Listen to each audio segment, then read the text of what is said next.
Now, for more analysis on the outcomes of the two sessions, let's bring in Sourabh Gupta. He's resident senior fellow at the Institute for China-American Studies. Always good to have you on. Thank you, Rachelle. So obviously at the conclusion of the NPC, Premier Li Keqiang repeated China's commitment to open its market further to foreign business and investment. How do you see it potentially doing that?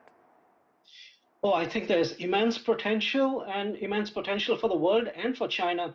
You know, for the last 40 years, what we've seen is an opening of China's market in the areas of low and medium technology, in terms of manufacturing, in terms of services up to an extent. But now as China moves to becoming a more high quality economy and having a more high advanced manufacturing setup, there's a whole new market opening that is now happening in advanced manufacturing sectors, in higher technology sectors, in a lot of services-led sectors.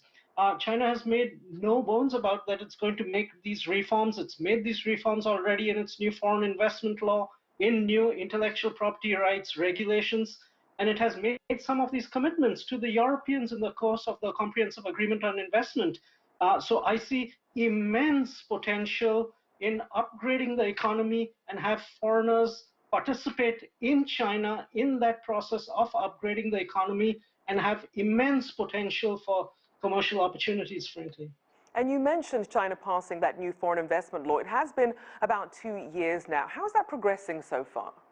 No, I think it has been progressing well. You notice the foreign investment law was mentioned in the phase 1 agreement with the United States, which was signed last January. It's been mentioned again in the Comprehensive Agreement on Investment. It is a foundational structure which provides that framework on which comfort can be gained by foreign investors that China is a stable, predictable market and has a stable, predictable legal framework in terms of advanced manufacturing.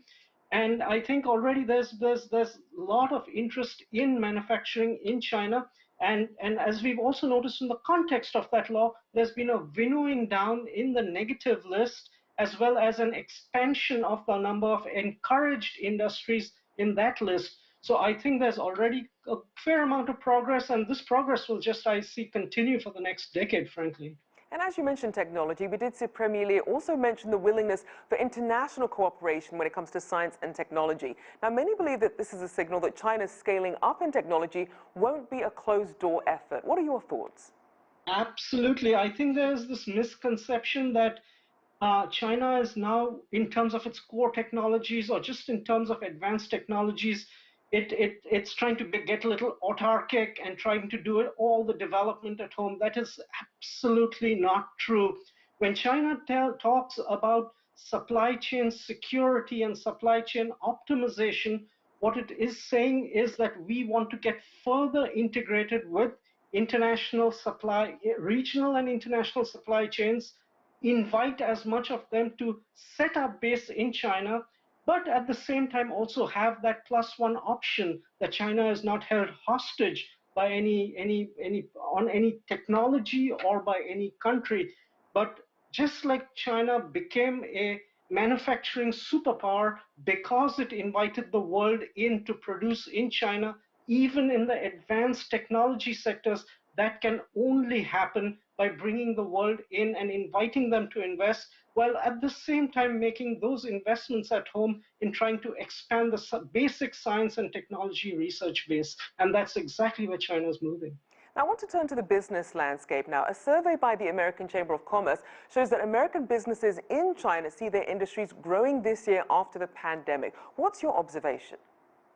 My observation is that, you know, through the 2010s, there had been a growing negative sentiment with regard to China because China had promised a lot but not delivered enough. And I think at some point of time, it really registered with the senior leadership in Beijing.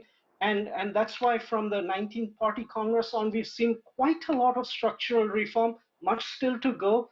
And that process has already shifted mindsets in the West, particularly among business leaders and business associations, and they are now coming on board saying, hey, China is opening up, it's making a concerted second round of reform and opening up, and that's why there is excitement, engagement, and as you're seeing, despite so many negative cross currents. There's a huge leap, frankly, in foreign investors investing in China.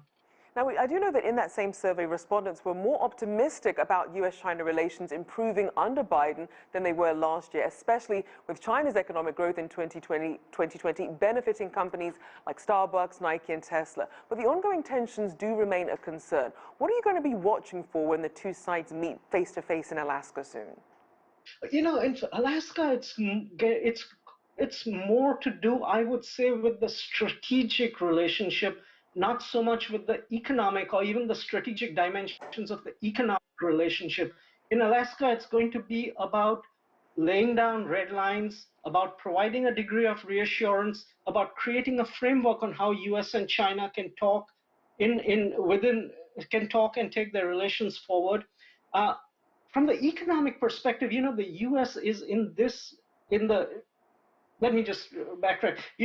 President Biden put out an executive order fairly recently, which started an exhaustive review of supply chains and all the many export controls and licensing denials that the Trump administration had put on board.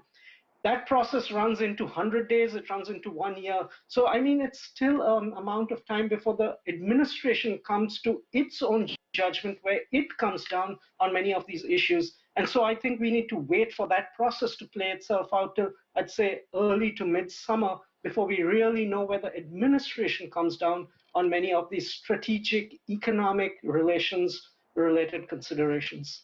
All right, well, thank you. Always good to see you. Sourabh Gupta there, Resident Senior Fellow at the Institute for China-America Studies.